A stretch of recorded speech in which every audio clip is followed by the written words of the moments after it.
Right, welcome back to the Bean Apple, the best rivalry sports show on both sides of the Mississippi. How do you like that? What? It's statistically proven. TrueStory.com. It's the absolute truth. TrueStory.com. Look it up. Yes. So I'm Joe. I'm here with John and Jim, the Mhm. Boston and New York natives, respectively. Going to dissect some college quarterbacks after a huge week pro day for Zack Wilson. A lot of hype starting to get behind Mac Jones. And we're going to talk about kind of his place where, in my perspective, is Mac Jones going to be this year's Lamar Jackson, the guy that just slips through and ends up being, the best or potentially one of the best out of this class. So we got Justin Fields pro day coming up tomorrow.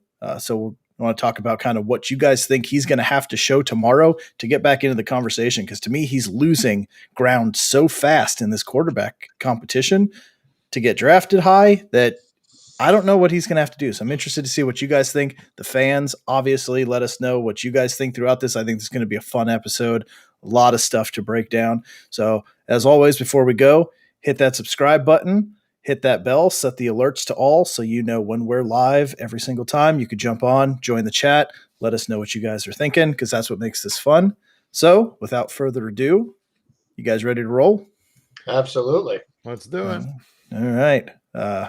So let's start off with the meat. So ESPN, I gotta cite the source here because they put in a lot of work into this article that they put out breaking down the last 13 games of the top 13 quarterbacks coming out in this class. So obviously it's a huge list of names. Some guys are going to go way late and for obvious reasons.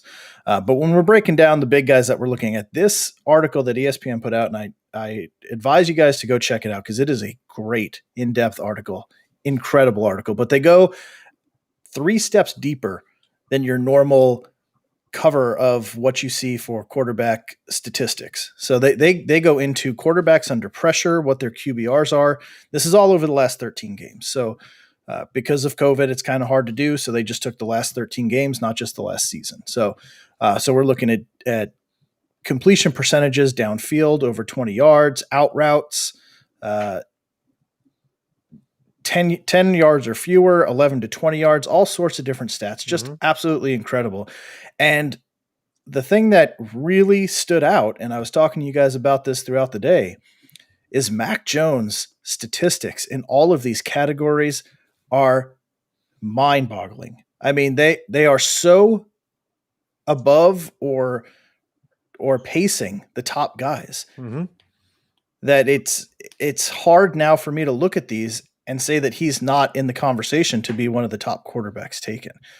He has such a different skill set than the guys that are at the top, and that's what's really hurting him, I think. But a prime example of what really stood out to me is extending plays under duress. So it's talking about pressures, QBR, under pressure, and blitzed.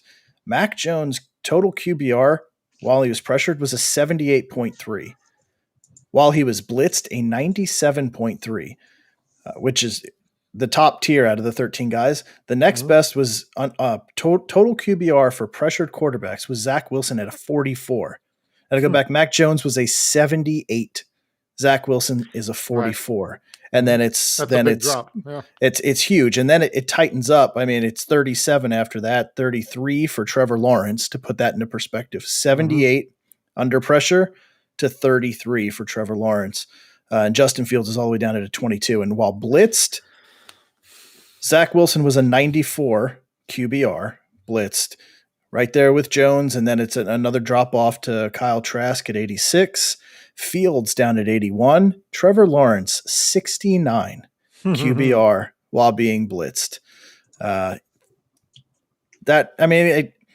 What these are, take them for what you will, right? But to me, that's saying something. And you do have to take, I know people are going to come right out and say, well, he played for Bama. He had awesome receivers. And they do take a lot of that into account, that a lot, especially the completion percentages on short plays and stuff like that. He's got great receivers that are going to help him out a whole bunch.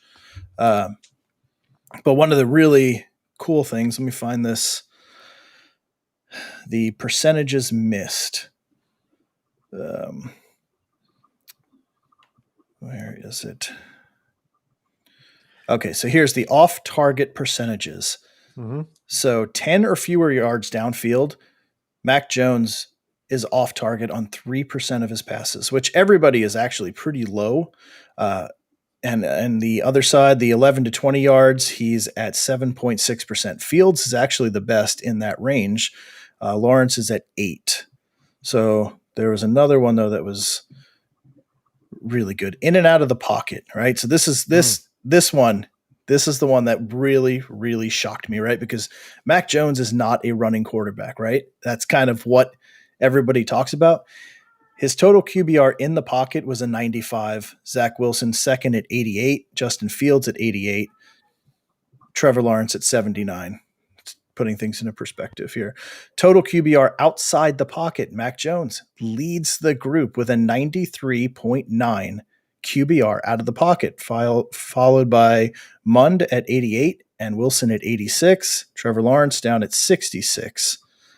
And Fields at 71. So for a guy who is supposed to be a true pocket passer and not somebody who runs, he's got 5 QBR above the next best guy. Mm-hmm.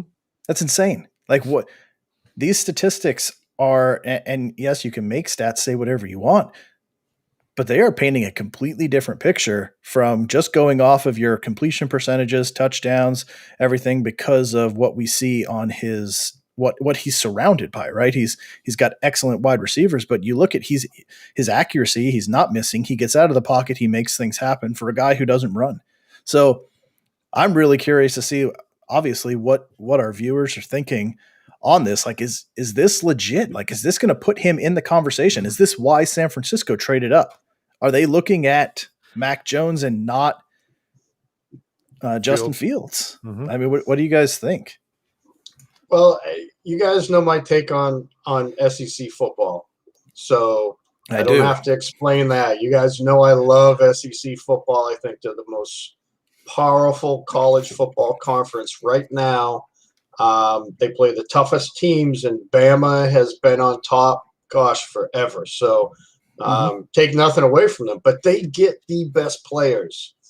I mean, let Jerry Jeudy, Henry Ruggs, you're going to have 2 more wide receivers going in the first round this year. Offensive linemen coming off the board. It's just that team is stacked, and they just play at such an elite level, even though they are playing in the toughest conference in football. So I guess on one hand, I'm saying that he's playing like that because he has great plays, but on another hand, he's also playing against some of the best defensive backs that are coming into the pros as well. Some of the best linebackers coming out, some of the best edge rushers coming out. So, and I'm going to go back to the old tale of, I mean, I could start listing Alabama quarterbacks that have played in the NFL, and honestly, which one has panned out? You know, Tua is still questioned. We can't. I'm not going to judge Tua off of last year with no camp, kind of split time with Fitzmagic. It's kind of not fair to him. Yeah.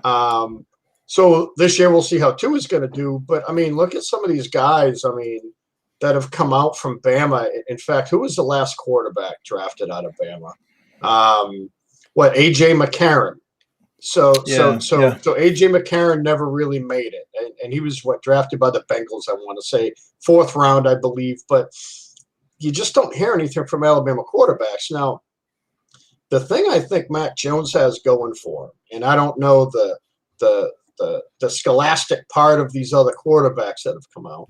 So him, along with about 10 or 11 other Bama football players, both graduated in 3 years, took an accelerated master's course his junior year or senior year, and received his master's in sports management. I think it's called sports hospitality now, so it sounds a little quirky, but I mean, it's a legit degree, a legit master's degree. Well, the guy's smart.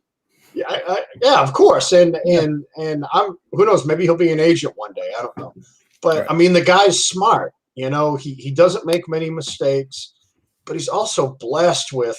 I mean, Waddle went down. Here comes Smith. He wins the Heisman. When Waddle was supposed to win the Heisman last year, you know what I mean? So he essentially had 2 Heisman Trophy winning wide receivers on that team. I mean, Harris is to me the next coming of Derrick Henry coming into the NFL. But he can catch. Yes, but he can catch, which is frightening because the guy is just insane. Has a good offensive line. So, I mean, is he going to get a chance, Joe? Absolutely. I think he will. I think it's going to be top 5. I think probably the top 6 picks are going to be quarterbacks with trades up. I still think Fields is 3, possibly 2. I know you love Zach, but I mean, at the same time, look at some of Fields' numbers. He's played 22 games, and a combo of throwing and running, he has 78 touchdowns. That's sick. And the Big Ten is no slouch in football themselves. So, I mean, does he need to make quicker decisions? I think we noticed that in the national championship game. But I'll tell you what, he sure did against Clemson when he was hurt. So it shows his toughness too. I'm still not sold on Wilson at 2. I think he had a good pro day, but he's also playing for BYU, a little bit weaker conference. Only 3 interceptions last year. I think that's huge. And one of those was a Hail Mary. So. Yes. So theoretically 2. I don't think he had any lost fumbles last year. I think it's a toss-up, and I think San Fran traded up to 3 because if the Jets take Wilson and or Fields, whichever one they take, because with the Jets not trading out of 2, they're taking a quarterback. Period. That's settled. It's just which one are they going to take? And I don't think San Fran. I don't think San Fran cares which one it is, unless they're like after Trey Lance or somebody like that. Which I see Fields or Lance fitting into the San Fran offense probably a little bit better than Mac Jones. I don't see Mac Jones going to San Francisco, but I don't know. I see somebody like the Patriots or Carolina. Who else is out there wanting Denver? Denver's hurting for a quarterback. But again, you're going to thrust another rookie quarterback into that Denver team. I don't know. So quite honestly, I don't think the Jets will regret either Fields or Zack Wilson at this point. I know you're head over heels with Wilson. You have been even before everybody else was in love with him. But I mean, Matt Jones stacks are sick, but I still think, if you told me he was going to go 4th instead of 5th as far as picks, as far as which quarterback, it wouldn't shock me. I mean, even 3rd wise, I mean, 3, 4, and 5, or 2, 3, 4, and 5. There's so much talk of these guys now, and so much tape coming out, and so much hype that it wouldn't surprise me if the Jets took Matt Jones. You know what I mean? It legitimate could happen. I mean, it could. That's what I was going to ask. That's what I was going to ask Joe. After you're looking at these numbers and you see the big contrast with numbers here, and you were so high on Wilson. Do you want them now to maybe look at Jones instead? Well, how would you feel if they take Jones too? Would they take Jones at number 2? Based on, if you're just basing it on this, it's hard not to, right? It's hard to not take him at 1. Yeah. I mean, seriously, I mean, Urban Meyer earlier today said we're going in the direction of Lawrence, which how could he not say that, right? No shit. He said, well, I'm going to leave it up to the owners, but that's the direction we're going. But okay, Jets are on the clock at 2. And then now looking at this, are they thinking, wait a minute, are we missing something? It does make you think. But even with it, when I was rolling through those, like you heard how far down on all these stats Trevor Lawrence was. Like he wasn't the lead of not a single one of these categories was he leading in. Nothing like that. And I'm still not saying Trevor Lawrence is a bad quarterback, but what is that saying? I mean, and especially when you talk about QBRs, and this is what I have been arguing with Trevor Lawrence is when it's the hardest, he fails, right? And when his total QBR for during pressures, Zack Wilson was still a 44, which the average is 10. right? So just to put that into perspective, under pressure is an average of 10, which every one of these quarterbacks exceeded. But Mac Jones at 78, Zack Wilson at 44, Trevor Lawrence at 33. I mean, that's a significant step down. You got Justin Fields down at 22. So that's big. And then when blitzed, the average is a 63.5. Jones was at 97. Wilson was at 94. Lawrence was at 69. And I think that the average is 63. Right. That pressured category is an important category, right? I mean, that more than blitzed, right? Pressure, they're under pressure all the time. Every time you call hike, you're under pressure, right? Yeah. Everyone's dialing up every kind of blitz they can to get you off balance, to run trick plays or whatever. But I seeing how high he is on that chart, it makes you wonder. It does make you wonder. And how much is his QBR saved by those wide receivers being great under pressure, that you could throw it out and have great players to make some good catches? I don't know that depth of it, right? Like you can't see those things. Zack Wilson didn't have great wide receivers to bail him out. So he's still at 44. It's still showing he's not off target on his passes either. Right. So he's not off target. So it's not just that they're bailing him out. He's putting the ball where it needs to go. Right. Absolutely. Yes, they're catching it, but he's also not throwing the ball all over the field either. Right. And he's got a 60% completion rate on 20 plus yards downfield for Jones. But then again, when you can just throw that ball up and let Waddle or Devontae Smith go and get it. Yeah. I mean, that's pretty easy. But what I like about Wilson here is we know Wilson has a great arm, and his completion percentage was 56% over 20 yards, but his off-target percentage is only 13%, which is the lead out of everybody. Lance is at a 36% off-target rate, which is another thing I would like. Trey Lance is getting all this love, but man, these stats, 20 yards downfield, you're missing on 36%. You're off target. Not catching and being off target are two completely different things. So Fields is off target 27. Lawrence is off target 23% of the time. So Wilson at 13%, followed by Jones at 17%. Both very accurate. So I still think Zack Wilson is the way to go. I still think he's the best quarterback in this. And you still think Trevor Lawrence goes one? I still think he does. Yeah, I think the hype is too strong. Yeah. Well, but the hype. What does the hype do to you? Really? Right? How many times does the hype just blow up in your face? Oh, it absolutely does. It absolutely does. You can't live up to it. So Right. I think we were talking about this a couple weeks ago. There's no way Jacksonville can take anybody but Trevor Lawrence. Right. There's just no way. Right. It's a death sentence. Yes. And this was from week 4 of last year. So even before he even played a game, I want to say, everyone was crowning him, which I see why. The guy has the mechanics. I get we're looking at stats, but mechanics wise, there's not much wrong with that kid. No, size, speed, arm strength, everything is there. The golden locks. He's got it all. He's never been in any trouble. Now he's going to be at Clemson during the draft, and he's been saying this all along. He's not wavering from that. He wants to be with his family and some of his teammates, which I think is pretty cool. Right. But you have to take him at 1. Even if you love somebody else, you have to take him at 1. I'm just not sold that the Jets are going to take Wilson. I know you love him. I know his draft stock is going up. But I've been saying this for a while. Fields, and now, now you want to even confuse more people.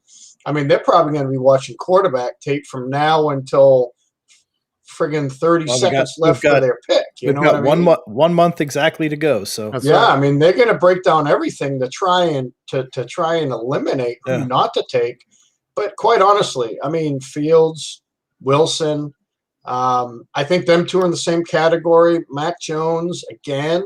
Maybe throw him. I think Mac Jones is ahead of Trey Lance, because Trey Lance didn't play last year. He has to be. And Trey Lance is such a wild card. Well, you've got North Dakota State. I'm sorry, I'm not going to dog. That's why I keep kind of lowering the bar a little bit on Zack Wilson, too. Look at the competition that these guys played in. Fields played in a couple college playoff games. Played pretty damn good, too. So he's played against the elite, in college. So it's I don't know. So John, I looked it up because we've been talking about this a while, and this is one of the big things. This is a big thing that people like to say is BYU is weak. But do you know who the successful quarterbacks that have come out of Clemson are? Deshaun Watson. Yes. And Deshaun Watson. Yes. I know. Yes. I know. Now we're going to talk about BYU. We're going to talk about Steve Young. We're going to talk about Jim McMahon. We're going to talk about the Detmers. Who else am I missing here? Those are your top three. I mean, you got John got Beck. Coy and Ty Detmer. Coy wasn't too bad, I don't think. What was that his name? Coy Detmer? Ty. Yeah, but there was Ty and Coy. I thought his brother came out of BYU as well. I don't think so. I don't. Well, he might have, but he didn't do. I know he got drafted. He's not a household name. No. Well, not somebody you would call a BYU. Maybe your household. Hold on a second here. Let me see this Coy Detmer kid. Right. Coy Detmer. Here we go.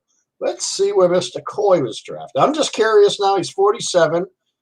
So he was drafted seventh round by your Philadelphia Eagles, Jim. Oh yeah. Yeah.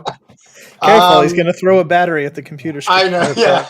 He actually played for 10 years in the NFL, played for Philly for 9 years, and then finished out of what Minnesota. School? Out of BYU. Out of BYU. So, not seeing him on the top list. Sorry, Colorado. I'm wrong. Samsonite. I thought he went to BYU. Samsonite. I was way off. My bad, but at least I knew there was a point there.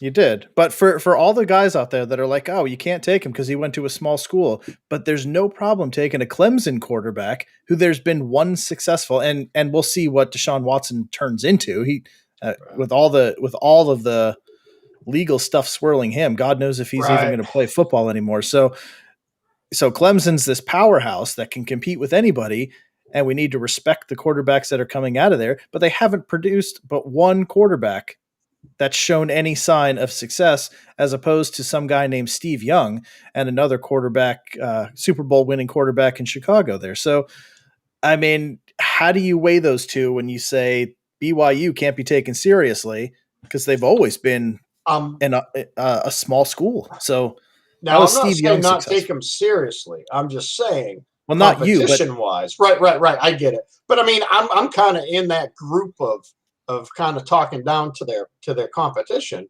No.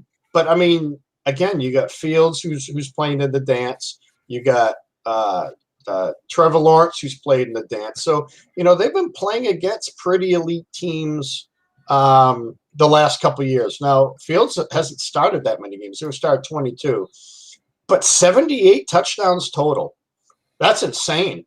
I mean, that is just absolutely insane.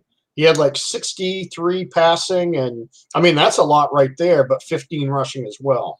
I think, I mean, again, I'm not sold, but I think San Francisco would, that's probably the type of quarterback they kind of want. If you look at how that offense is spread out. Answering Dina there, I think the Fins are going to go after Chase. If Chase is there, I think they're going to go after Chase because they only signed Fuller for a year. They still get Devontae Parker. They get Gesicki at tight end unless they go Pitts. I think if Chase is gone, they go Pitts. That's my prediction for the Dolphins. And I don't like either one of them. Neither can Joe. I don't like either one of them on that team. Neither one of who? Pitts Chase or Pitts going to Miami. No, that's a total garbage. One. Yeah. I hate either one. Because you got to play him twice. We have to play him twice. Yes. I say whoever the next offensive lineman is, just take the next offensive line. Well, they started talking about that to cover his right side. They talked about the kid from Oregon, but man, if Chase is there, you have to give Tua something. Yeah. And I think I still think 6 is kind of high for a tight end. I think where the Giants at 9. Is that where the Giants are? 11, sorry. So that's what we were talking about before, Pitts going to the Giants. I think Pitts and, a tight end being drafted in the top 5, but Pitts is getting so hyped that he's going early. And yeah, I mean, what better to a young quarterback than a tight end that's 6'4", 260 pounds? Mm-hmm. You know, ask Brady about that one. I don't want to deal with that. I don't either. I really don't. It's a matchup nightmare. Because he can play the slot too. Can you picture a 260-pound guy running full steam at a cornerback that's 195 pounds? I guarantee you that cornerback's falling on the ground holding his ankle without an ankle injury. You know what I mean? Yep. Breaking ankles. Everybody's tearing ACLs before the guy gets there. My bad. I don't know what happened. My Fladuba. You're going to hear a lot of Fladuba injuries. I think it's hard to. It's damn near impossible. I think at this point to predict what's going to happen. I do think it's Zack Wilson, and tomorrow, like I said, is Fields Pro Day. So for Zack Wilson's, Joe Douglas, Robert Saleh, and Mike LaFleur were at the Pro Day. So I'm interested to see if the three of them show up at Justin Fields. then we've got a conversation. If they just send a representative to check them out, that's going to be extremely telling as to where they're going. But the whole San Francisco trade, I can't. There's so much talk now that they didn't even call the Jets, and I can't understand how. Really? That's what they're saying. They didn't even call the Jets. They called 3, 4, and 5 for trades, but they didn't call 2. Why would you not? If you're trading up for a quarterback and Jacksonville's not moving off of one, there's no point in making that phone call. But the Jets have been in limbo all over the place. Are they keeping Sam? Are they going offensive line? Are they going to go Pitts too? I've read that too. Like all sorts of things. You're not going to call the Jets and say, "Hey, what do you guys want for 2? We want a quarterback. We're going to sit at 3 and then take the third quarterback that comes out potentially." So have the Jets thrown out there what they would want for 2, or have they come out and said anything like, "We're not trading them. Don't call me. We're not trading this pick"? I mean, I haven't seen any of that. The only thing they said is they'll listen to calls for Sam Darnold. So if they'll listen to calls for Sam Darnold, they have to listen to calls for trades out, right? I mean, how could they not have called them? So that just tells me that they're full of shit. And I've had these arguments with people online like, "Oh, well, I guess you know everything." I'm just like, look, just thinking logically, if you're coming up to get a quarterback, you want to get ahead of everybody who could potentially take a quarterback as far as you can get. Right. I mean, you still call Jacksonville just to see, what do you want for number one? Like, you have to. If you're trading up, why not trade up to the top? Exactly. Start at the top and work your way down. You don't start at the bottom. Right. I mean, come on. You got to go right. And then stop. And then stop before you even get like, "Oh, this is a good enough deal." Like, no. If you could get 2 for the same value that you could have got at 3, you're not even going to make the call and say, "Hey, you want the next 2 first-round picks and a third for number 2? So do you not think they're going quarterback? They have to be going quarterback at 3 if they're going to move up, right? They have to. You can't give up. So what are we thinking then? That they don't care who they get? They're happy with Wilson and or Fields? That's what Alex thinks. Yeah. Whoever's I'll take the look. Is it Mac Jones? Because why would you trade up already? I mean, you haven't even seen Fields Pro Day, right? So he's got all these red flags as well with the slow reads and everything. So don't you want to wait till after the Pro Day before you're like, this is the guy, we're good here? Well, I mean, but no, you got to jump in now, because what if another team does it? What if another team called and jumped into right? three? No, I'm not saying that. I think yes, they're absolutely going quarterback, but I don't think they're tied to Justin Fields yet. I mean, you've seen Mac Jones in the Senior Bowl, and they've had their pro day. You've seen Zack Wilson now, and then you've traded up. So that, like, what is that saying? That it's saying you're definitely going quarterback, but you have to expect if Trevor Lawrence has gone at 1 and Zack Wilson's gone at 2, and the only other person you've seen is Mac Jones. What is it like? We haven't seen Justin Fields yet. So if they're willing to trade up to 3, are they rolling all of that? They're rolling that dice for the next 2 years, first round draft picks for Justin Fields to look improved? Or are they just so in love with him for what they've seen that they're ready to go up to 3 to get him? So how much like should a pro day affect someone's stock? Because to me, To me, a pro day is just, hey, let's see if he's been keeping in shape for the past 3 or 4 months. Yeah. Let's see what's going on with him, because quite honestly, a pro day is kind of like an audition, right? That's what we're looking at it as. Yeah. But it's a scripted audition, where playing in the games in the couple years leading up, that's what I would be basing my guy on. So Sam Darnold, I was watching a thing today on TV, and they raved about his pro day at USC in the rain, and how the ball didn't slip out of his hand, and how he grips the ball, and how he moves on a mushy surface, and how his shirt didn't even look wet. He wore like a wetless shirt or whatever the hell it was. So they raved about this pro day. They took him at what, 3, right? Number 3? Yeah. So off a pro day?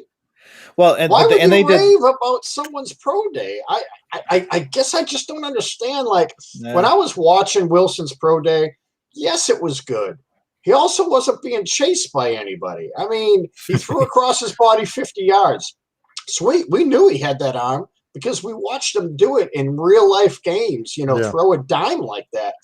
To me, I don't know, man. It's like the combine. I could give 2 shits how long somebody can jump, or how high a friggin' offensive tackle can jump. I'm never going to ask my offensive tackle to jump, because he's going to get hurt. So what do I give a shit what his vertical is, And maybe I just look at it a different way. But to me, if I was somebody who was in love with Fields, and I think San Francisco is, I think San Francisco has liked Fields probably since the beginning of this year, and he did nothing but, to me, kind of set in stone the number 2 quarterback. And in my opinion, I think Fields should be taken second. Joe, I don't think he will, so don't worry. I'm not. I don't work for the Jets. They haven't started calling me yet. Thank God. But Bill did put in a good word for me. But I just think what they've seen from him, especially in that Clemson game when he got demolished, man, and he didn't skip a beat. Now, who knows? Maybe he was concussed the whole time and didn't even know what the hell he was doing. I don't know. But he sure looked good. I mean, he just looked insane out there. And I don't know. Putting the pieces together as you're talking here, like, they did come out and say that they are not trading Jimmy G. At least that's the lip service. So I don't think they will. That's what we talked about prior to. Is I thought Atlanta would be a great landing spot for Justin Fields, because he could sit behind Matt Ryan for at least a year, 2 if necessary. They've kind of put him in the same situation. If that's the way they're going to go, if they're keeping Jimmy G, he's going to start this year. Fields can sit behind Jimmy G for a year and learn. And then when his contract is a little easier to move next year, then they package him up, move him to New England, and Fields takes over. It's actually easy to move this year. I was looking into it. Why would you trade Jimmy G? You have a good team. He's healthy. You're going to leave that up to a rookie quarterback? You're gonna hand the reins over to an NFC West team where, man, you're fighting tooth and nail, because I mean, let's face it, I know who I think is the best team in that conference, but I mean, any team could win that conference, and I think we'd all be like, I mean, that's not surprising. That's how there's no division is. There's no runaway team in that division. No, not at all. But why would you trade Jimmy G? That would be terrible. No. And if he does get hurt, Fields could step in, even if it's 6 or 7 games into it. He could step in and then see what he's got, but at least he's got some time to sit and absorb. Worst case he's scenario. Not going to have the pressure to learn every play and to be perfect from the get-go, where Trevor Lawrence is. And I think whoever the Jets take, if they do take Wilson, I mean, he's starting day one. You're not starting Sam, are you? You're not getting these free agents for Sam? I don't think so. There's no way in hell. In fact, if he's still even on the team by draft day, I'd be shocked. There was some talk. I don't know if you heard the talk about the Seattle-Chicago Jets. No? Yeah, I don't know if that's Russell Wilson going to Chicago, 3-team trade. Donald goes back to Seattle. I did hear that chatter, but it's to me, why would you keep Darnold? If you're taking a quarterback, you think Jets fans want to watch another season of Sam Darnold? No. Man. And I mean, is Chicago really done with? They're announcing that Dalton's the starter. Really? You got Foles there, Come on. and then what? You're going to trade for Darnold? What's it? The land of misfit toys there? Or is that what's going on? I think it is. Christ. I mean, what are they doing? What's Chicago doing? Come on, they're paying more money for a guy that's worse. I mean, can you imagine being the backup or number 3 on that team? You're like, wait a minute. I suck worse than Dalton and Darnold. That's my life right now. Whoa. Man, you got to put those guys on suicide watch through camp. Well, so I did see a tweet today. I think it was Kim Jones put it out from NFL Network. I think she works for, but she reached out to 4 different NFL execs and asked the question of what Sam Darnold's trade value would be. All of them said at best a 3rd round pick. Right. At best. And that's not saying they're interested. That's just what they perceive his value at. So if that's the case and the best you can get is a 3rd, or they were saying like maybe a conditional 4th, if that's the best you can do, is it worth it to move him? Yeah, because you're not going to pick up his 5th-year option for $25 million or whatever. So why not get something out of him? You know he's not your future. Mm-hmm. You're taking Zack Wilson. I mean, shit, to get a 5th out of him, there's a punter, there's a special teamer. At least there's somebody that's going to help your team. What's Darnold going to do to mentor Zack Wilson? I wouldn't even want him there. If I was the head coach, I'd be like, you need to get Darnold out of here. No offense. He's probably been a pillar in the community. He's probably been a staple in New York City, but get him out, because I don't want to have to deal with the fans and everybody else being negative around this team when we're trying to rebuild and change the tone of this team. So you say a 3rd or a 4th, okay, that's a special teamer. That's a punter if you need one. I don't know. Maybe take a chance on somebody who blew out their knee last year on the O-line or whatever, and kind of build it up. Yeah. Yep. I mean, it's damn it. You're right. I mean, it's so if we're thinking those are the top 3, right? If it's going to be Lawrence, Wilson, Fields, Jones is still available. So 4 comes the Falcons. Probably not taking them, right? Nope. Then you got the Bengals, not taking them. Miami. So who's going to trade up, Jim, to 4? Somebody's going to trade up to 4. I mean, right? Could they do that, or do the Falcons go get a big receiver or somebody for Ryan to use? Right? Jones is out. Julio Jones is out half the year, right? Yeah. So do they go and get an offensive weapon at 4? The Bengals. Chase. Maybe the Bengals aren't going to take a quarterback. Chase and Ridley. Yeah. Oh my God. And Julio. And Julio for the next year or so. To me, that's what they're doing. They're definitely going to take a big offensive weapon. Then you got the Bengals. They're not going QB, right? No, they're going to get Burrow, somebody on the offense too. You would think, right? They're going or help on the line or something, right? Yeah. Yeah. So then Panthers or Broncos. Probably one of them are going to look at Jones. Right, because Panthers are going to stay with what they got. No, or Denver.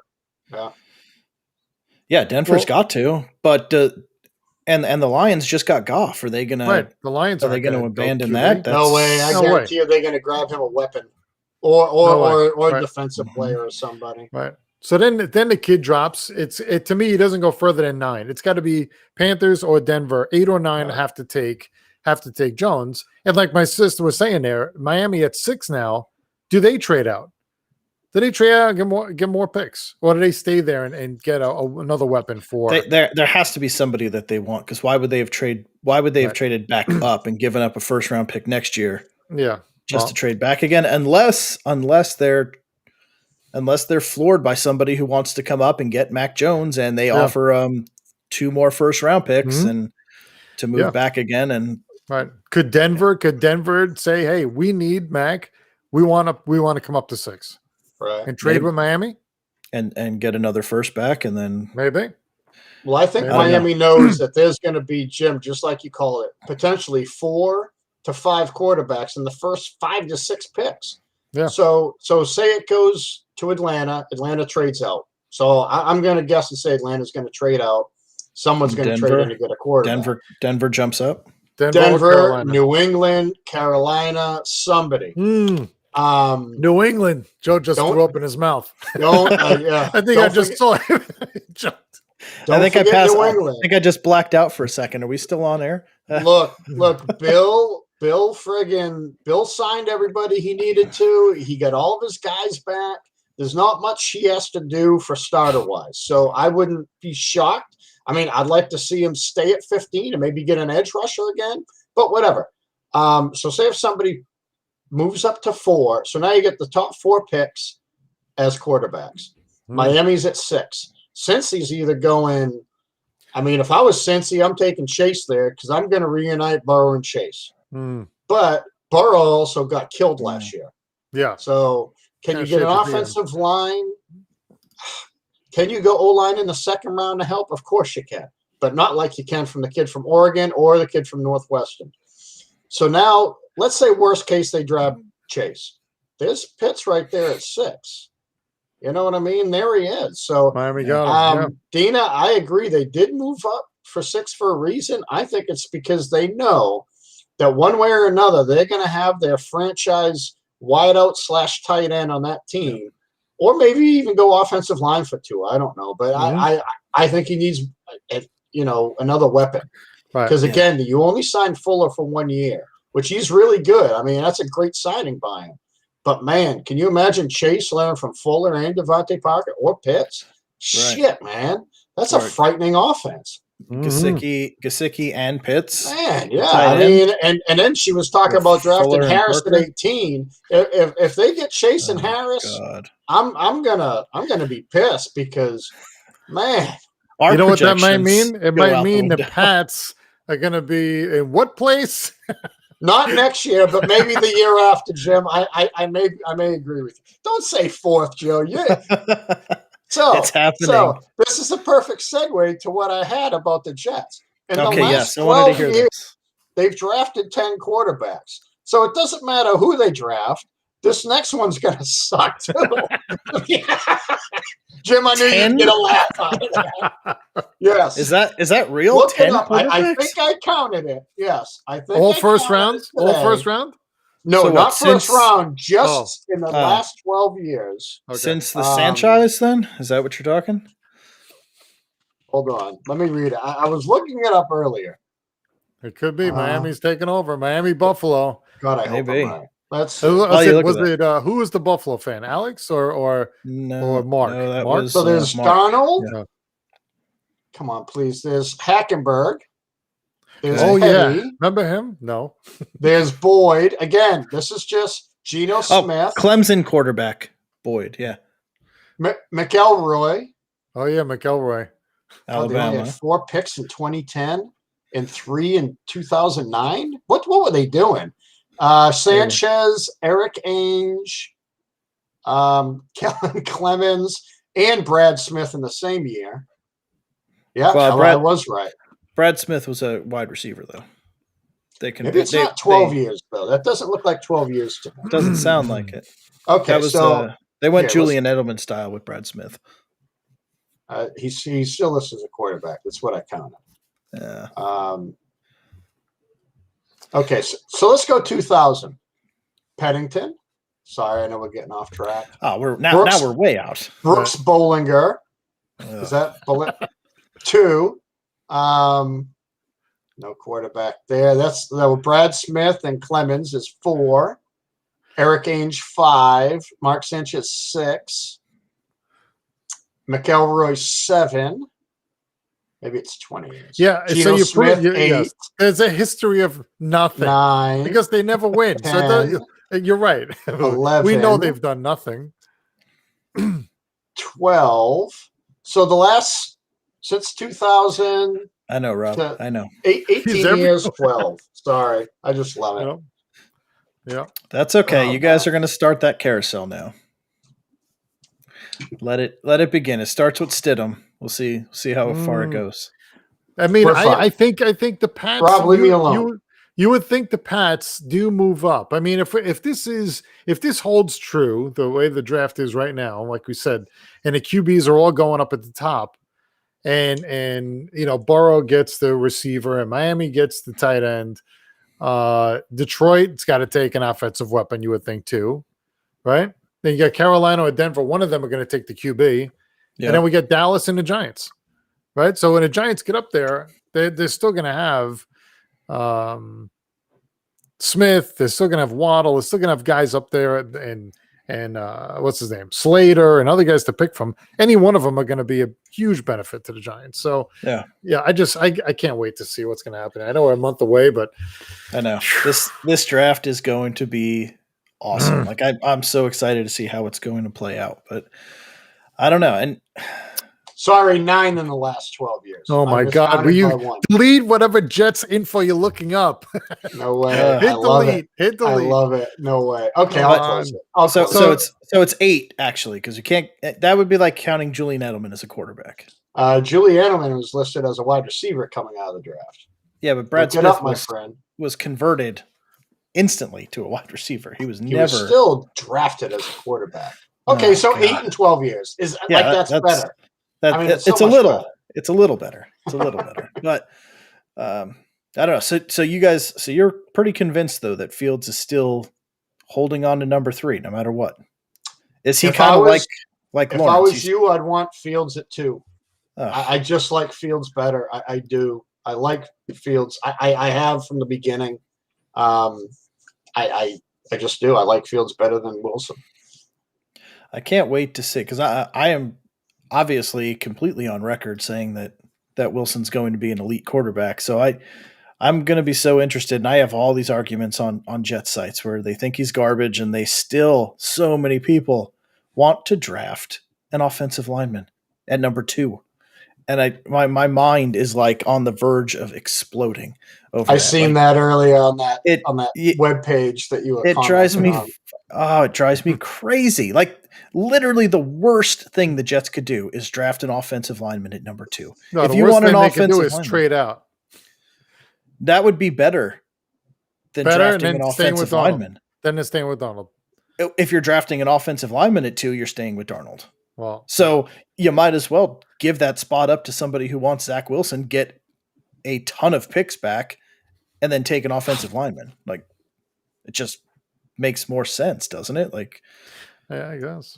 I don't know, but that would be an absolute waste of a pick. And then, like I continue to argue, you're letting one of those. You're either letting Sewell or Becton walk as soon as they hit free agency. Because you can't pay both of them $25 million a year. Like, you only pay a left tackle.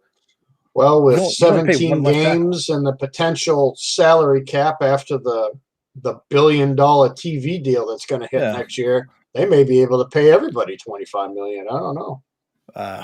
Either way, like say the cap goes up to a little over 2, right? 200,000 a year. The cap goes up to. Can you pay a left and right tackle $50+ million? I mean, just for 2 positions, you can't do it. You're going to have to let one of them walk. No, but you could make it crazy like some of these other deals, like give them a huge signing bonus. And I get where you're going with that, though. I get where it's just not feasible. And then, God forbid, Zack Wilson does turn out to be a franchise quarterback. He turns into an Aaron Rodgers, Patrick Mahomes, like those predictions are true, and you drafted an offensive lineman that walks in 4 years. Oh my God. Can you even imagine? What if I'm not a Jets only fan, yes, that would be. Let's run down a nightmare scenario. Trevor Lawrence goes 1, turns into what Trevor Lawrence is supposed to be. The Jets draft an offensive lineman where either him or Becton walk in 4 or 5 years. They'll probably get tagged and walk, but in 4 years, 5 years, they're gone. Zack Wilson goes 3 to San Francisco, balls out in San Francisco. Fields goes to Atlanta and turns into what you think Justin Fields is going to turn into. And then let's just say, hypothetically, the Broncos trade up and take Mac Jones. And they all turn, and Mac Jones' statistics are true. And the Jets had 4 quarterbacks picked around them. A team, like you just said, who's had 8 quarterbacks in the last 10 years, 12 years. What'd you say? Yep. 12. Whatever. The pain hurts 8, no matter what. But you said 8 and 12, but it was theoretically 9. All right. 9 and 12, whatever. Tomato. Thank you. Imagine a team that's had 9 quarterbacks drafted in the last 12 years they take an offensive lineman and 4 elite quarterbacks are taken directly around them. That's it's too, like, for a GM, if he takes an offensive lineman there and those 4 quarterbacks turn into gold and you've got Sam Darnold, you're done. You're just Well, you are and you aren't. So, Joe, think about this. So whoever goes to San Fran already has a leg up over the first 2 picks anyways. They go into an established team. They go into a team that already has weapons there. They go into a good offense. They go into a phenomenal defense. That's going to help him out when he makes a mistake in the red zone or something. That, it's just a much better fit. Absolutely. I mean, an established coach. That's San Francisco. Yes. So, what about right off the bat, whoever goes now, Denver has pieces there. They truly do. They have a decent defense. They have a okay running game, young wide receivers again. Do I think they're going to excel in Denver? No, I just don't think they're on the same kind of wavelength as San Francisco.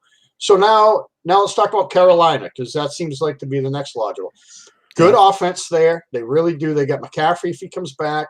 They drafted all defense last year. Every one of their draft picks was defense. That's what they're building. Good young team, a young coach like they do in San Francisco and Arizona, very West Coast offense type. I think somebody could excel there pretty quickly too, because you got Christian McCaffrey. You know what I mean? So you got arguably either 1 or 2 if you want to put him or Saquon at 1 or 2, whatever you want to do. So now look at the Patriots. They draft up. They got, on paper, a team around them, although they haven't played yet. But they got arguably one of the best coaches to turn a mediocre drafted-looking guy into a really good quarterback. So not only did they – now, granted, he didn't draft Brady. Brady was there. But the guys they brought in, Jimmy G, bam, he went on. I mean, he went to a Super Bowl 2 years ago. Everybody forgets that. But, man, he still led his team to a Super Bowl. And barring that defense absolutely taking a shit against Kansas City, they should have won that game. Because Jimmy G put up good numbers that game. It wasn't his fault. So he can lead them there. So, to me, whoever goes 1 or 2, you're not going to see if they're a true star.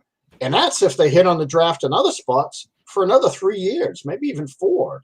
So you're talking offensive line being franchised. 2 for 2 teams that just won 1 game and 3 respectively. Well, I'm not saying elite, but you should see that. You should know after 2 years that this is my quarterback, that this is something that we've got. Who's around the Jets or Jags right now that make you feel really good about a young rookie quarterback coming in and playing well this year? No one. I mean, you can say Corey Davis, but I'm sorry. I'm not getting excited over that. So who else are they bringing in? It's not like Tua in Miami with his already established players. Wait, so you're telling me that the Patriots wide receiver core is something you'd rather have over the Jets wide receiver core? Yes. Oh, because of the tight ends as well. Because of the tight ends. No, I said the wide receiver core, wide receivers. I mean, I'm not thrilled with Aguilar and Bourne, no, but it's better. No. Okay, so that's a wash there, but they got 2 tight ends and that type of offense. That's what I'm saying. It's already established offense. What they're going to play. Badly? I'm not saying somebody would be better in the Jets versus New England, but I mean the Jets have the Pats have a good D. The Jets are starting over everywhere. Maybe they had a good D last year and they only got better. Oh well, yeah, but last year, I don't think they got better. They didn't get better? No. Okay. They got older. For another show. But they got older. But you're saying the Jets got better. Oh yes. Of course they did. Yeah, they actually signed young players to come in. You guys are just recycling. Kyle Van Noy coming back. There's a reason Miami didn't want him. But $300 now. Do we need to go $300, Joe? Because I'm almost willing to go $5 if you keep making me mad. Corey Davis, Denzel Mims, and Jamison Crowder is a pretty good wide receiving trio, with Zack Wilson. And I'm sorry, Dina, but the Jets are going to get Harris at 23. So that's going to be, Harris, Wilson, those 3 receivers. It's going to be It's going to be a complete overhaul. The whole thing's coming back around. There's a reason why the Jets have gone through so many quarterbacks, because the team around the quarterbacks, they're just not that good. I mean, look. Well, at what do you Darnold. think about that? What do you think about those players? Yeah, but look who's about the best Crowder. one? I like Crowder. Corey Okay. Davis. I mean, to me, okay. I mean, to me, him and Crowder are both number twos. They don't have a one. Kind of like New England too. Yes. Thank you. Who's going to run the ball for the Jets? Miami's going to go offensive line to protect Tua. Of course they are. That's my prediction at 18. So they'll take a weapon at 6. Who's going to run the ball for the Jets? Who's going to be the Gore. tight end? Frank Gore, exactly. It's going to be Harris. Catch the passes. Herndon, who hasn't caught 20 in a season, I don't think. So you're asking a rookie quarterback to walk into a situation that isn't the greatest. It's the same with the Jags. I think the Jags are in a worse spot, to be quite honest. That goes against your argument, because Herndon was supposed to be good. He had a bad year, and now all of a sudden he's bad. He's had 2 bad years, though. He's had 2. He's had 1 bad year. This past year. Well, it was his rookie year, and then he was hurt, and then this past year was not good. But if Herndon, who was supposed to be a very good tight end and had the makings to look like he was going to be a great tight end, is now done for, well, then the Patriots defense could also not be that good, right? I mean, but Herndon's never been good. The Pats defense has been.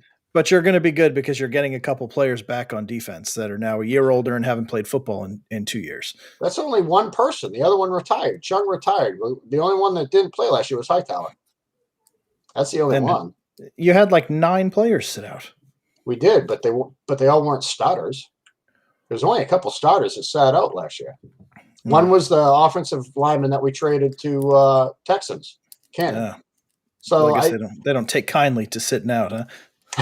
No, we kept Hightower, and that's fine. But they also signed the linebacker from Baltimore too. They know what their weaknesses are. But what I'm saying is, look, all I'm saying is, whoever goes at 1 and 2, they're not going to good teams right now. Right. Just because they show up there. I mean, how many wins do you think the Jags? Hold on. Let me talk to somebody with a clear head. Jim, next year, do you see the Jags and Jets combined winning 7 games?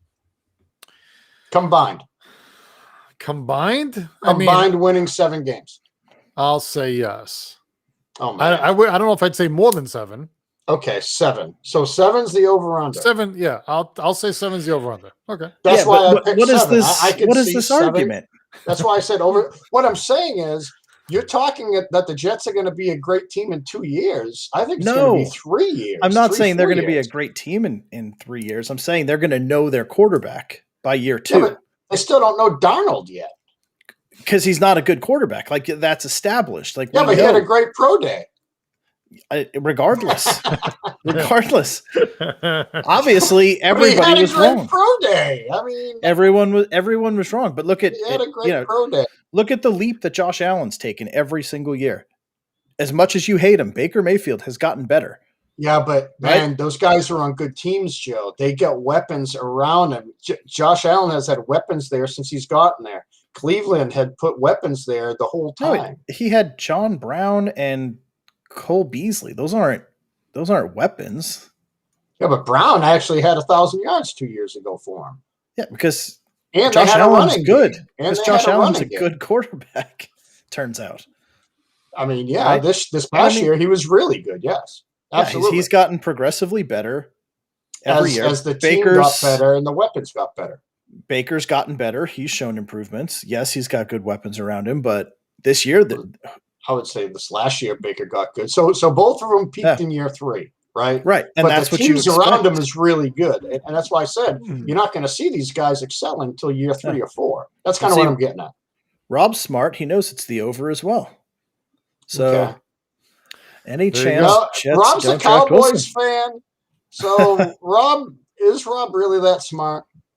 I mean, you are smart, Rob, like in life. but just not football. You're a Cowboys I think the abuse is what actually makes you legit. Like when you've been through years of abuse, you actually have ground to stand on. So Rob, I'm with you. It's over. And Killa MC, I don't think there's any chance. And I think what's going to solidify what I said earlier in the show was that it depends on who shows up at Fields' pro day tomorrow.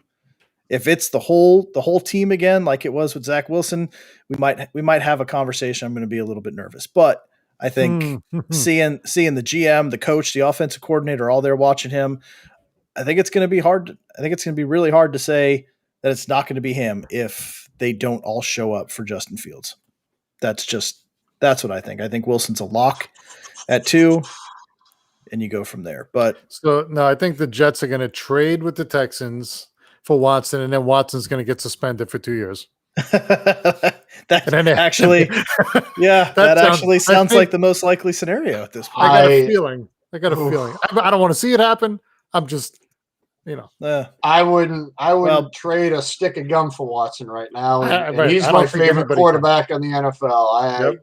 I mean, it's unfortunate. Yeah, but I hope all 19 things are wrong, but hot damn. I think another one came out today. I think that's a damn avalanche for that guy right now. Yeah, it's bad. And now he's deleting Instagram things, trying to settle I love that guy. Absolutely love God, man, just everybody take his technology away, hire him a masseuse, and just stop. Like, give me your phone. I'll do your social media. Here's your masseuse. She'll do whatever you want. Yeah, I've already said Carlos knew. And when Carlos said before trade for Wilson, Watson, I started laughing, thinking, that is what the Jets would do. That is what they would do. I would draft a 6 or a 7. You know what I mean? And maybe a 6th round pick. But boy, that's scary. It's really what he's doing is insane. But oh my God, you think that's the case? Look at this. These women. So Belichick can pick him up. Is this whole thing a ploy? Wow, Russ, that's some tinfoil hat stuff right there. I love that everybody is like, always brings up Belichick to like crazy ass shit schemes. And speaking of crazy ass shit, though, that would not surprise me at all if that happened. That would not surprise me at all. Would it surprise you if that just happened to take? There'll be a 30 for 30 in 20 years. Hey, remember what happened? Like I said, I wanted the Pats to sign Watson before Watson signed with them. I thought he was going to hit free agency. I thought the Pats were going to have a chance, and no. But that's insane. So 7 wins. You guys think over 7 wins? Yeah. Over 7. Oh, look at that. See? What? Matt Jones. Killa, where were you at the beginning of the show when we were breaking all this down? Killa, I love it because if they draft Matt Jones, you're going to see Sad Panda over here on the top left of the screen. Whew. So is Killa a Jet fan? 305. Is that Miami? I don't know. Is he a Dolphins fan? I just think I think it's too much to ask the Jets to go from a USC quarterback to an Alabama quarterback. It's too much. There's too much fate tempting. Too much pressure. Yeah, too much pressure. It really is. I mean, the stats that we were going through, it shows that Mac Jones is an absolute competent quarterback that should be really good in the NFL. Like those stats showing his completion percentages, his QBR on pressures and blitzes, and his off-target throws, how minimal they are. Like everything is there. But yeah, like John, I mean, you unfortunately said it perfectly. Is he would be going from Alabama with weapons galore to the Jets with weapons a few, right? So the level, it'd be too hard to gauge. Now, if he went to San Francisco with Brandon Ayuk, with Deebo Samuel, you got a nice running game there with Mozart, like the second best tight end in football with Kittle. I mean, running game. I mean, an O-line, the best guy out there to have for who they just signed him to over $100 million. Yeah. I mean, it's just insane. I mean, that team is ready to win now. That's why they're not going to trade Jimmy G. They can't. Yeah. No, but if you're so Killa being a Niners fan, why would you not want Mac Jones? I mean, you see what he does with solid weapons around him. You saw what he did at Alabama. The stats are through the roof on what he can do, and you're potentially sticking him in a situation where he could just walk right in and thrive with the talent that he has, and it's almost identical to what he's leaving, right? Except for I know that they like to run more of a, they run the Shanahan offense, which involves a little bit of scrambling and out of pocket stuff. But his out of pocket, where was that? Let me see. His total QBR outside the pocket was 93.9. Yeah. And when you look at that compared to a 63.1 is the average. I mean, well above. Yeah, he doesn't move. Right. For a guy that doesn't move, though, his QBR out of the pocket's a 93, 30 points above what the average is, and the highest out of every eligible quarterback being looked at in this draft. So for a guy who can't run outside the pocket, he's the best quarterback in this draft. Right, but the 49ers normally have a mobile quarterback, though. I mean, back to Steve Young. I mean, they always Kaepernick. Everybody was on the move. So but Jimmy G's and if you watched Mac Jones at Alabama, I mean, the guy moves around well, and he's just and not again, a runner. Right, he doesn't make mistakes. He just doesn't. He doesn't make like bad decisions. He's a good decision maker. Yeah, and honestly, that's what I like about Fields too. I mean, he doesn't. Okay, some of his timing was off, I think, in that national championship game. He late reads. It almost looked like Tua a little bit, to be quite honest with you, with the late reads. But I think you could fix that. But Fields' mobility, his arm, his accuracy was there. I mean, Clemson, again, I'm going to go back to that Clemson game. If anybody had any questions about how tough he was, I mean, my God, again. I mean, I'm sorry. I just love Fields. And honestly, Killer, I think you're going to get Fields and give him a year sitting behind Jimmy G, because they need to keep Jimmy G because that team's ready to win. He's going to be just fine. No pressure to play right away. He's going to be able to take his time. Yep. And Jimmy G does move around a little bit, but again, he's not a runner. He's a good mobile quarterback, where kind of like Brady. Brady's not a runner, and he used to keep plays going a little bit longer just by stepping up. Exactly. That's Rob. I'm 100% with you. Jones reminds me exactly of Brady, which is why I think the Patriots are drooling to get him. They're trying to find a way to sneak in under the radar, because I think if the Patriots called the Falcons and said, "Hey, we want to trade up to 4," they'd be like, they'd just hang up the phone and take Mac Jones if he's sitting there. Any team that the Patriots call and a quarterback is available, that's probably who they're picking. Even if they have a quarterback, they're just not. This guy's going to be good. I don't see him moving up to be a receiver. I don't see him doing anything like that. But I mean. And again, Belichick's, he likes smart players. Look at these guys. Kevin Falk from LSU was a super smart player out of the backfield. Troy Brown played forever. Slater on special teams. He just loves those smart football players and he always talks about it, a high football IQ. And that's what Belichick goes after. And, sometimes it bites him in the ass. Sometimes they're smarter as a human than they are a football player. But I mean, it's just, I guess we'll see. I don't think trading up to 405 to take Jones, I wouldn't like that move at all. But who else are you going to? What are you going to do? You're going to ride Cam for how many more years? You got to do something. Yeah. I just don't think. I just don't think Jones is a top 10 quarterback. I just don't. After everything we've talked about, you're still not convinced? Again, look at the team he had. I've been saying this from the beginning. I mean, the guy put him on the Patriots. He's not a top 10 quarterback. He's like a 15.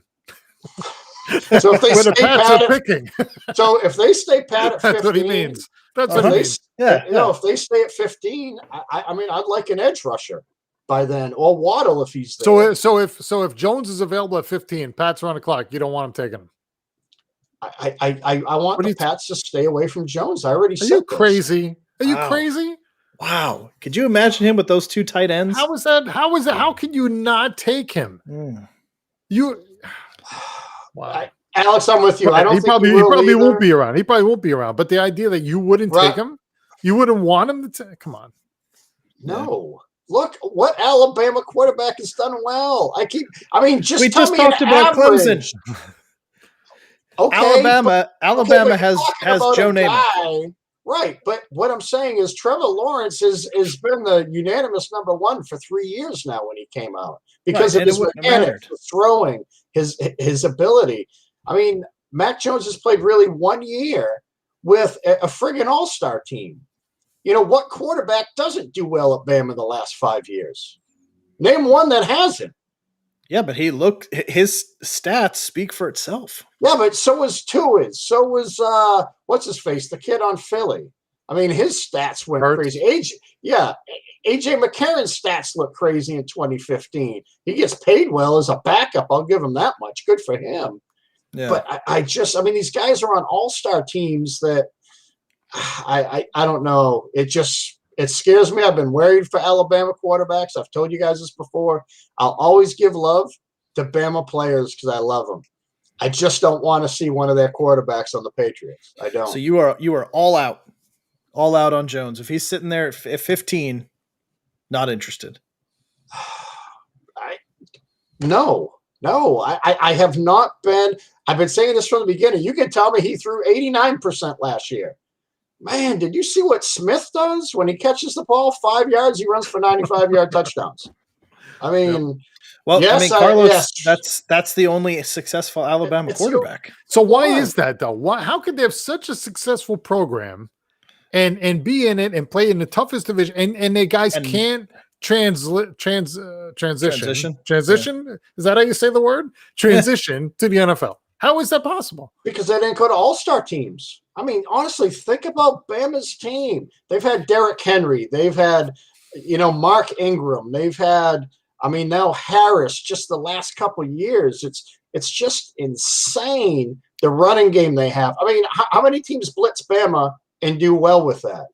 You can't because now you get Smith or Waddle or Ruggs or Judy one-on-one. Shit, Julio Jones. Let's keep going back. Calvin Ridley. There's 6 wide receivers I just named that are just studs, man. They're just studs. But Alabama quarterbacks are still some of the best high school kids coming out in the country. So if these wide receivers who are the best in the country coming out, running backs are the best in the country coming out, defensive linemen are the best in the country going to Alabama, they all transition to the NFL and they're successful. Not a quarterback since 1960 has come out. I don't understand it. It's like taboo if you go there. You know what I mean? Weird. It's really weird. They were perfect. You're right. Trent Dilfer was on a team where he didn't have to. Brad Johnson with did he quarterback Tampa that year? Yeah, he didn't have to do much. Shit. Look at the Jets run when they went to the AFC Championships all those years. Man, they had a stud D. They truly did. Sanchez wasn't a great quarterback. I know he wasn't at Bama, but just another prime example of if you get a couple weapons. They also had weapons. They had Brandon Marshall. Marshall. They had a serious running game too. Their running game was they had Thomas. They had Thomas Jones. They had Brandon Marshall. They had exactly, and they had Braylon Edwards that year. Like that, Braylon Edwards and Brandon Marshall were beasts.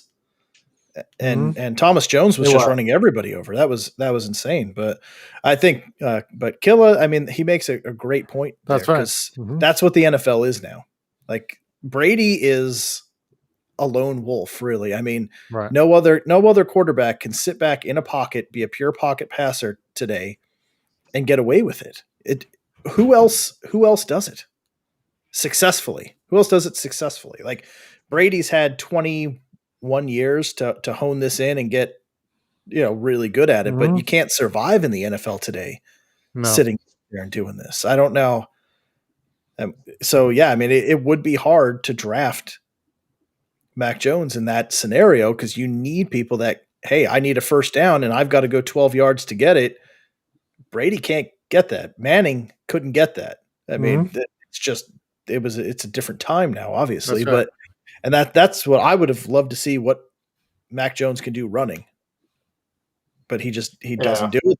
That's not his MO. But we've been talking about it kill of the whole show. I think it is Fields that's going to end up going 3, if for no other reason than his namesake, right? Well, I mean, when the season was going on, it was him and Trevor Lawrence 1 and 1A, and that's significant. That gap has widened significantly over the last 3 months, but I think his name still and the potential talent that he holds is too strong to pass on.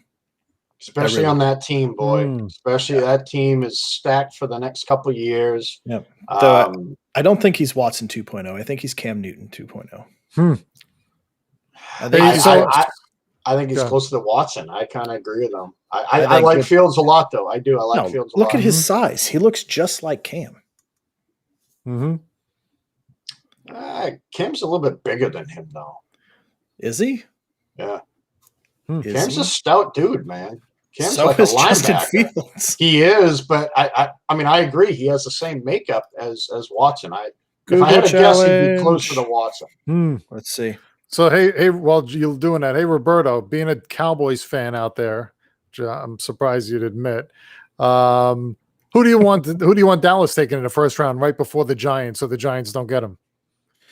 I have a guess at which way they're going, but who do you want to see them take? Who do you want the Cowboys to take right before the Giants are on the clock?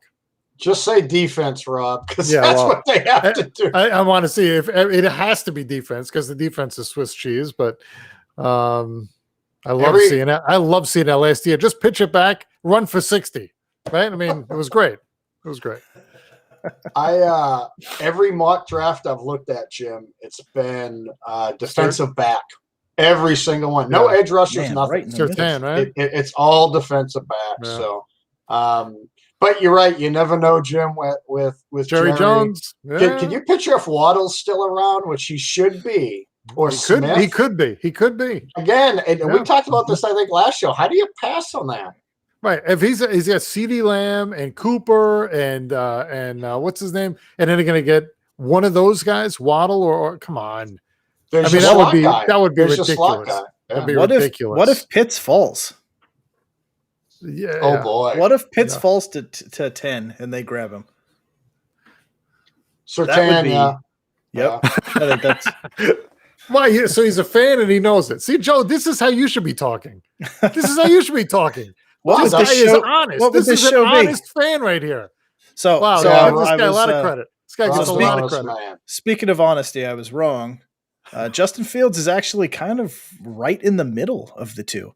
So Deshaun Watson 6'2", 220, Cam's 6'5", 245. Justin Fields is 6'3", 227. Yeah, so he's more closer to Watson. He's closer to Watson, but he's still bigger.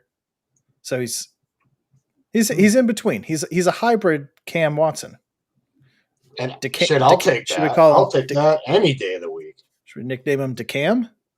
DeCam? No, I hate to love. So somebody was asking before about Trey Lance. So when the Cowboys get up there, is there any chance they take a QB in case Dak would make me laugh. If they take a QB, Dak isn't ready. I'm going to be a Cowboys fan because I want people to laugh at me when I'm wearing their hat. That would be the Packers 2.0. How the hell did the Packers do that last year? Right, that would be be something. Jordan Love just sitting there collecting dust. That's what you would have. That's what Steve Young did, and I'll tell you what, he came in after a couple of years. He did well. That's what somebody named Aaron Rodgers did. Aaron Rodgers did that too. I mean, but who not to learn from? Right? Yeah, and who not to learn from? Jordan Love was one of those quarterbacks like we're talking about this year that just got a bunch of hype coming out of Utah and small school. Nobody saw anything special there, but arm strength like crazy and had a lot of intangibles that people are looking for. And I don't know. I mean, maybe, yeah. I mean, if you're going to sit behind somebody, that's not a bad guy to sit behind. So I don't know. I mean, in these top quarterbacks, it's hard for them to succeed.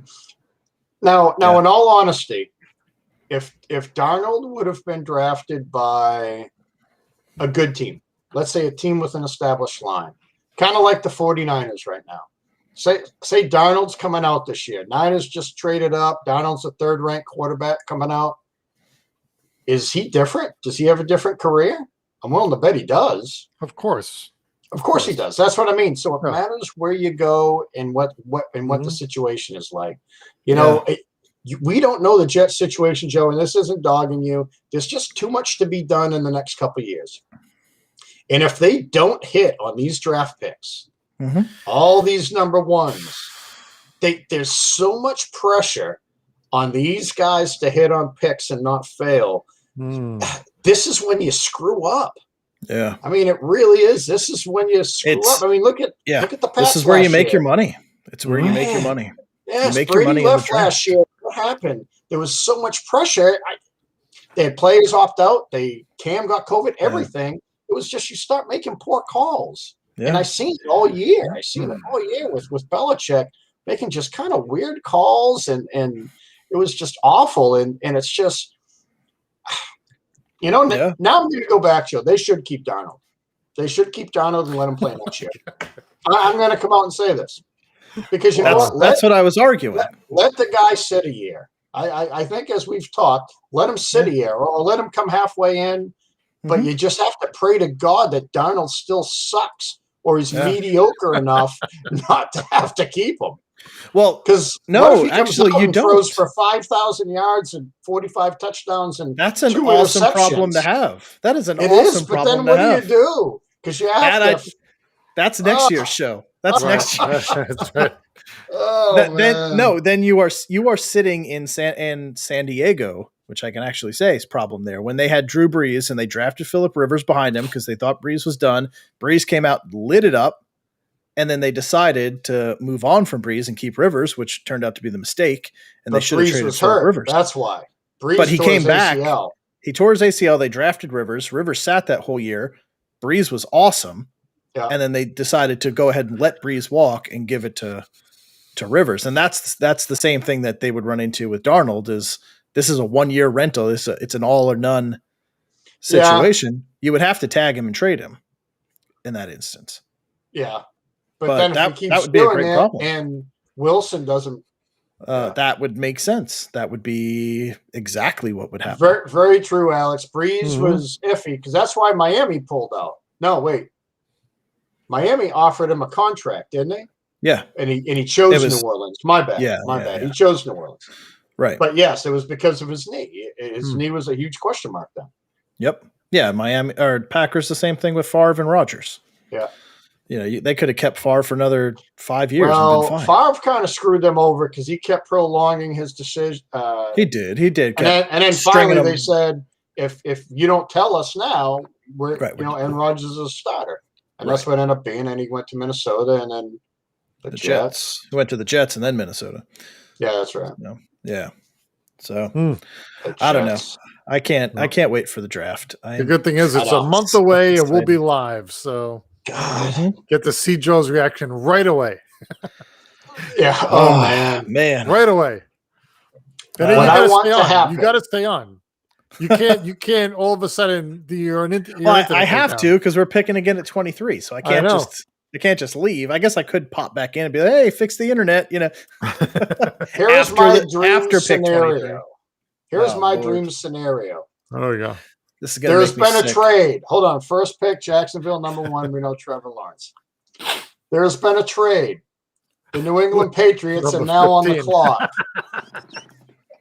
The New England Patriots are now on the clock.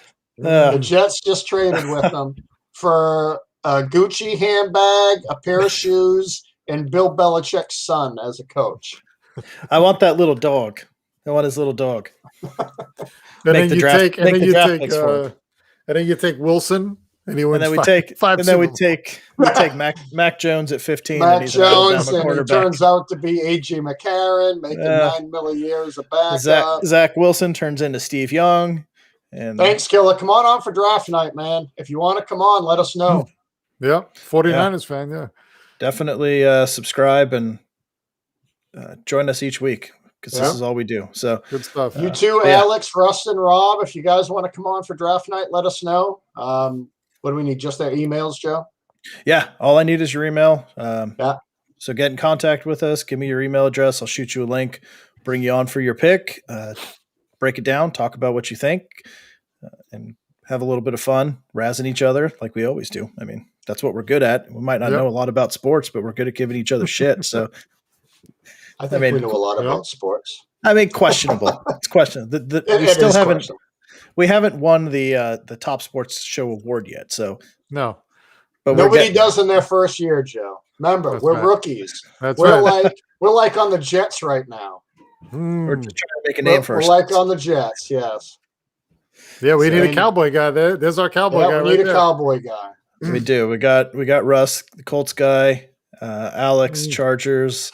I got Eagles guys. Kill if you want to come. 49er guy maybe, and potentially. Yeah. Miami, we got Jets, Giants, 1, 2, and 3 all locked up.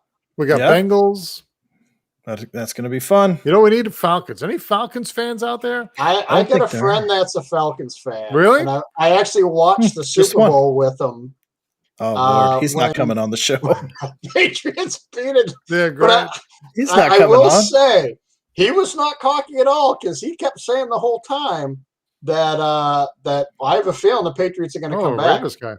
All right. We need a Raiders guy. Yeah. Oh, nice. Nice. You just hand the phone off.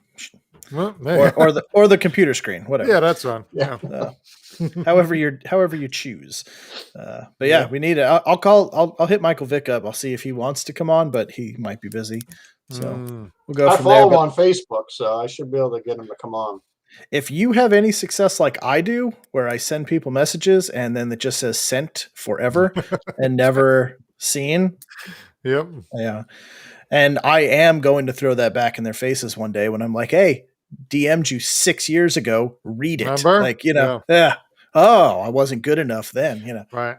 But I'll still not be a dick and be like, come on the show. Right. All is forgiven. So you can't do that to TB12. Yeah, he still hasn't answered. Either, right? He didn't answer my text. Be nice. Come on. Unbelievable. What is he doing? Nothing. He's laying up practicing right now. He's practicing. Oh, come on. Practicing what? Tanning. He's practicing for the repeat. How to rub the oil on the skin. He rubs the lotion on the skin, or he gets the football again. Insane. Or he throws the football again. Yeah. Oh boy! All right. Yeah, we should try and look at the top 10 there, because I think Broncos we don't have anybody, Panthers we don't have anybody, right? Those are the other two. Actually, I might be able to get a Broncos guy. Panthers, the only one I know is Ed, and he doesn't follow football well enough. So, I'll keep probing and see as well. And obviously, if anybody watching the show, if you guys know anybody that's a fan of these teams that knows their team, please reach out, have them jump on the show with us, because we definitely want to get some fan interaction and fan perspective as these picks are coming in, because you guys are going to know them best. So, wow, there you go. Yes, Russ. I'm glad I brought that up. Yeah, Russ, you're our PR guy. I love Broncos and Panthers. Perfect. Those are hard to find. Check. Yeah, those are hard to find. I'll tell you what. That's especially it's like finding some like elusive card or something. Finally got it. We could drop those aces down. So I mean, John's got the pocket aces, but there's two more out there. So hopefully I hit him on the flop in river. There you go.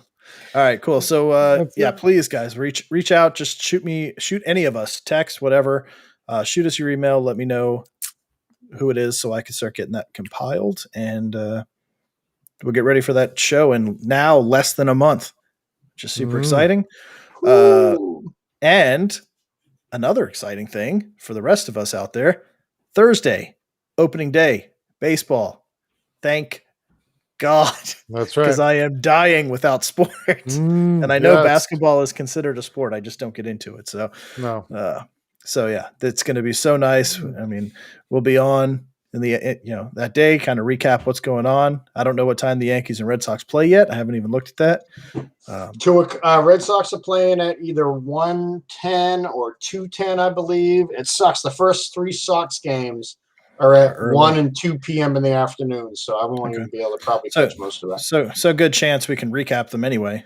Kind of get some initial initial perspectives and kind of some big news that's going on. We'll break it all down. Opening day, all the shockers. Obviously, the West Coast games will just be going on when we're coming on, but otherwise, we should be able to get a pretty fun opening day show in. I'm super excited. Cannot wait. And then I'll be at the game the next day. So nice. Nice. Who do I got? And I'm going with the Zags, Rustin. Gonzaga. I picked the Zags. What's crazy is I can still potentially get 3 out of my final 4. And I originally picked Gonzaga over Illinois. And we all know Illinois got upset very early. So I'm still going with the Zags. And yeah. How could you not? It's the only time of the year you get to say Gonzaga. I have no idea what it means. I probably can't spell it, but every year at this time, Gonzaga is all you hear. So it's some kind of a bulldog. I don't know. I'll drive over to Spokane. Well, that's their logo, so I don't know. Yeah, that's where they are, right? Washington, yeah. They're in Spokane, yeah. I'll drive over there and be like, what are you? Like, what is this? What the hell's going on here? What is one time Gonzaga? A year? Yeah, I'm guessing it's some kind of an elusive dish that's made in South America, has something to do with like water buffalo testicles, and I'm not quite sure, but think about it. You guys were following that one for a second. I was for a minute. I didn't know where you were going, but I mean, come on. You've never had a bowl of Gonzaga? Rocky Mountain oysters. Yeah, no, it's a delicious plate. The Gonzaga, it's got a nice rice pilaf with it. It's delightful. Something wrong with you. Yeah, that's right. There is. Oh man! All right. Well, I have to go coach some t-ball and then do a fantasy baseball draft and then do some homework. So my night is going to be a whole lot of fun. But good. Anyway, all right. So Thursday we'll be back. Please, if you enjoyed the show and all the chaos, Joe's favorite, Alex. You get au gratin. You get some. Thank you. Yeah. So if you enjoyed it, please subscribe, guys. Help us keep growing. We're still trying to push to that first 100. So help us get there. Please tell all your friends, your family, whoever. I don't even care if they watch sports. Just tell them to subscribe. And please come back Thursday. We'll break down some baseball and have some more fun. So until then, for John, for Jim, I'm Joe. Have a great week, and we'll see you